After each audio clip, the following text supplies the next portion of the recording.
فرمایا جو چاہے اللہ اور اس کے رسول سے محبت کرے یا اللہ اور اس کا رسول اس سے محبت کرے، اس کو 3 کام کرنے چاہیے۔ ان میں سے پہلی بات فرمایا جب بھی بولے سچ بولے، اور دوسری بات ارشاد فرمائی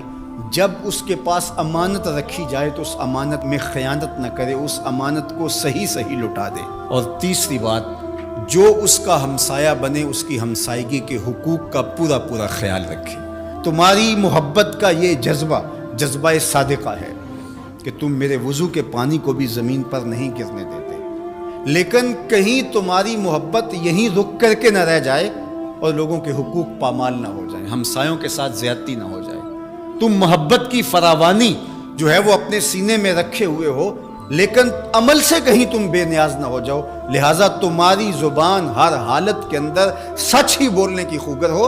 اور تم لوگوں کی امانتوں کا پورا خیال رکھو۔ اور تیسری بات ہے کہ ہمسائیگی کے حقوق تم کبھی بھی اس محبت میں آ کر کے ترک نہیں کر سکتے۔ میں اور آپ دیکھیں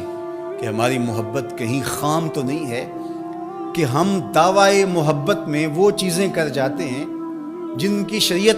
ہمیں اجازت دیتی ہے، شریعت کا حکم نہیں ہوتا اور ہمیں وہ کر لینی چاہیے، لیکن دوسری جانب جو طے شدہ شریعت کا نظام ہے اس کو کہیں ہم پامال تو نہیں کر جاتے، اور محبت کی اس فراوانی کے اندر وہ چیزیں دب تو نہیں جاتی۔ حضور علیہ السلام کا یہ فرمان ہمیں پورا پیکج دیتا ہے، تصویر مکمل سامنے آنی چاہیے،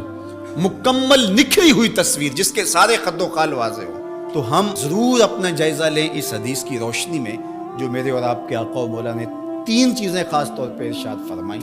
کہ جب بھی بولیں سچ بولیں، تمہاری زبان جھوٹ سے آشنا نہیں ہونی چاہیے۔ یہ محبت رسول کا تقاضا ہے جو خود اللہ کے رسول نے ہمارے سامنے رکھا،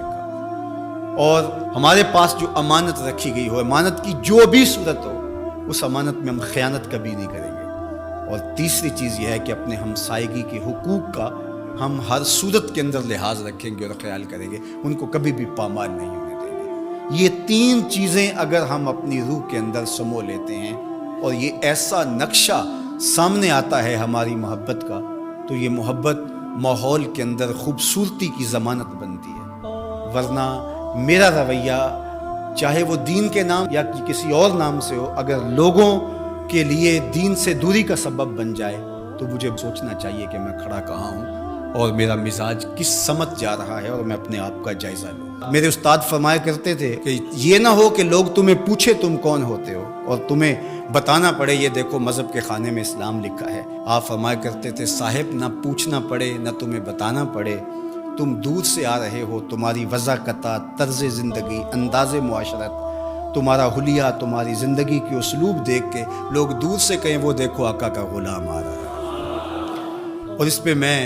ایک اور بات کا اضافہ کرتا ہوں، اور وہ یہ کہ تم دور سے نظر آ رہے ہو تو لوگ کہیں وہ حضور کا غلام آ رہا ہے،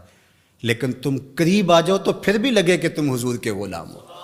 یہ نہیں ہے کہ لوگ تمہارے نیڑے ہوں تو پھر پتہ چلے دور تو غلام رسول لگتا تھا، قریب آیا تو کچھ اور نکلا۔ رشتہ داری کر کے، کاروبار کر کے دیکھا، معاملہ کر کے دیکھا تو اب پتہ چلا کہ اس کی داڑھی کا سائز تو ٹھیک تھا، اس کی پگڑی کا رنگ تو اچھا تھا، اس کا جبہ تو بڑا خوبصورت تھا، لیکن جب اس سے معاملت کر کے دیکھی تو یہ تو کچھ اور نکلا۔ اس کے لہجے میں یوں تو برف تھی، لیکن اس کے لہجے میں یوں تو برف تھی، لیکن جو چھو کے دیکھا تو ہاتھ جل گیا۔ تو یہ نہیں ہے کہ تم دور سے بھلے اچھے تسبیح بھی ٹھیک ہے، مصلی بھی ٹھیک ہے، سب کچھ ٹھیک ہے، بڑی لمبی نمازیں پڑھتے ہو۔ انسان صوم و صلات کی وجہ سے نہیں پہچانا جاتا، انسان اپنے رویے اور عمل کی وجہ اور کردار کی وجہ سے پہچانا جاتا ہے۔ تو اس لیے ہم دور سے اچھے بھلے دکھائی دیں، لیکن جب کوئی ہم سے کاروبار کر کے دیکھ لے، ہماری ہمسائیگی میں مکان بنا کے ہمارا ہمسایہ بن کے دیکھے، اور جو ہے وہ ہم سے رشتہ داری کر کے دیکھے، بیٹی اور بیٹے کی شادی کر کے دیکھ لے، تو پھر پتہ چلے کہ یہ باقی تو سب کچھ ظاہر سے ٹھیک تھا، لیکن اندر تو بہت کڑوا نکلا، اندر تو بہت کسیلا نکلا۔ نہیں، کوئی دور سے ہمیں دیکھے پھر بھی ہم بھلے دکھائی دیں، اور قریب آ کے دیکھے تو اور سحر میں کھو جائے کہ حضور کے غلام واقعہ ہی ایسے ہوا کرتے ہیں۔